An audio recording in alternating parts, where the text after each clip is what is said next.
So as we learned in the last chapter, with rapid industrialization brought a number of social issues, and this chapter deals with that development with the urbanization in that time period. And what we're going to see is a transformation here. You've got people like Louis Sullivan who are creating new buildings like the skyscrapers. You'll see that here. We're building upwards, and the whole idea is to utilize that space in the cities to its maximum productivity or maximum effort. And he would be one of those premier architects who built the Sears building, for example, and that would showcase the dramatic changes that are happening in the cities. Imagine living back then and seeing these transformations take place, and it was really all because of the productions or the improvements of iron and steel that allowed for these buildings to be created, because it provided the structure and rigidity to go up that high. In addition, you've got transformations in the city taking place where you'll also have the electric trolley. This showcases just how quickly cities were transitioning to electricity, and that would be one way to increase public transportations. It allowed the immigrants who were living in certain sections of the cities to now get around and go to different areas of the cities, because typically they were confined specifically to where they worked. And now with this new development, it leads to their ability to go anywhere.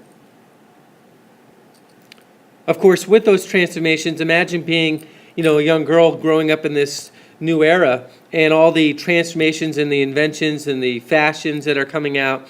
And a lot of people like Theodore Dreiser here, who wrote Sister Carrie, are going to emphasize that impact in their writing. And you're going to see here Sister Carrie was one way that basically showcased how the cities were transforming. So you see here, it talks about the women's escapades in the cities and how they're dazzling and attractive, and the lights. It's really going to showcase, for example, in New York, the city that never sleeps. So there's always something going on, and that's pretty intriguing to a young kid growing up in that era. Of course, not all things were great in the cities, especially in that period. You do have some major social issues, and those were the slums, because we're talking about massive immigration in that period, and a lot of them were put into these dumbbell tenements, which were dark, cramped, little sanitation, you'll see here. And this is an example of what that would have looked like. You have families living in small, dingy areas, and it's really not quite pleasant. This would be the layout of one such place. And you'll see here it says on the bottom that they were crammed into a single living room. A lot of them did not have access to windows. So this being the outside perimeter, what about this room and this room and this room? I mean, they're not accessible, which is only going to breed disease because everybody's confined to a small area. So there's a number of challenges that they're facing in that time period for the immigrants.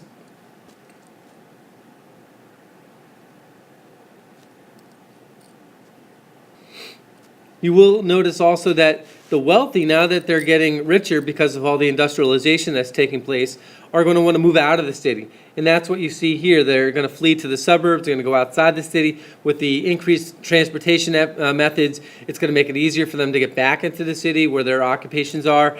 So it's going to continue to lead towards the wealthy wanting to leave, and it's going to leave behind social issues, and they're going to have to deal with that, those who are living in the city. One of the other noted components here is the immigration. What we're seeing here is a shift from what we saw originally, which were mostly British Isles, Western Europeaners coming to the U.S., to Southeastern Europeans. And by early 1900s, they're going to be over 60%. And a lot of those Southeastern Europeans do not want to transition to become Americans, meaning they still retain their old cultures, and a lot of them are going to send back money to their home country, so it's not going to be really productive for us. And even worse, early 1900, a lot of them are very much geared towards anarchy, and specifically the Italians. We'll come to read about them later on, but you should note the transition here of Southeastern Europeans and the tensions that they're going to create when they come to America. In addition to Walter Rauschenbusch, in addition to Theodore Dreiser, who is trying to make the cities look amazing and dazzling, and the social issues that are present, we find Walter Rauschenbusch here, who is going to try and showcase those issues with his social gospel, and that's right here.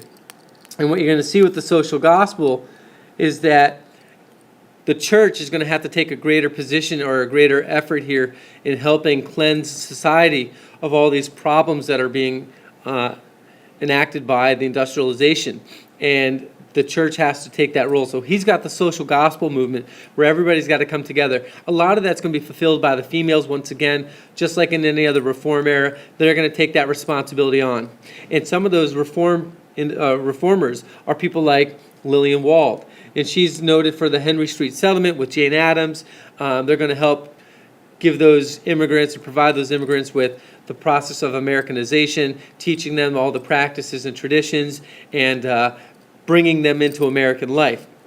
And so their efforts are going to try and create some ways for them to transition to this new world, because they're going to get, unfortunately, overlooked, and not even overlooked, but put down by the old natives, and that reinforces that nativist component. In addition to people like Lillian Wald, Florence Kelly, you'll see here, we also have some other changes taking place. The government is going to start enforcing restrictive laws against immigration, and they're going to prevent people like the criminals and the convicts from coming here. They're going to pass exclusionary acts like the Chinese Exclusion Act. They're going to limit the amount of immigrants coming specifically from southeastern and the South and Eastern Europe. And so they're going to try and help confront those challenges that the cities are facing. Like I told you earlier, Walter Rauschenbusch with the social gospel is going to try and emphasize the church's role in this newfound era, and they're going to do that with this section here, confronting the urban challenge. You're going to see a number of things take shape. You've got the Salvation Army, you've got the Church of Christ, Christian Science, founded by Mary Baker Eddy. You got YMCA, Young Men's Christians Association. You've got a number of examples here where the church is using organizations to help improve social society and trying to emphasize kindness and forgiveness and allowing people to feel more comfortable in their situations. Even though you've got the church taking on this new leadership role, there are challenges in that period because it is an inventive, it is a progressive era, and people like Charles Darwin are going to talk about, well, how do we all get to this point? It's the theory of evolution. He's got his On the Origins of Species, and it's a fundamental perspective that challenges the Bible's role in the origin of man. And it leads towards other developments like social Darwinism, which is the theory of the survival of the fittest, in that those who are not capable of taking care of themselves should be allowed to be passed on. So it does reinforce some of the beliefs back then that people had as to the rich and the poor. Also, we've got people like Booker T. Washington, W.E.B. Du Bois, George Washington Carver, who are going to begin to emphasize black rights with the challenges that they're facing specifically in the South, but also in the North and West, because it's not just dedicated or geared in the South. They're facing discrimination everywhere. And Booker T. Washington kind of takes a different path as he looks towards the blacks and says, we need to educate ourselves and we need to gain that respect first and foremost before we ask for equality. He noticed the differences in the whites, that there were whites who were more equal as far as they were economically successful in the lower classes, where W.E.B. Du Bois is going to basically demand it no matter what. So you see here he demands equality for blacks with the NAACP, started in 1910 from the Niagara movement.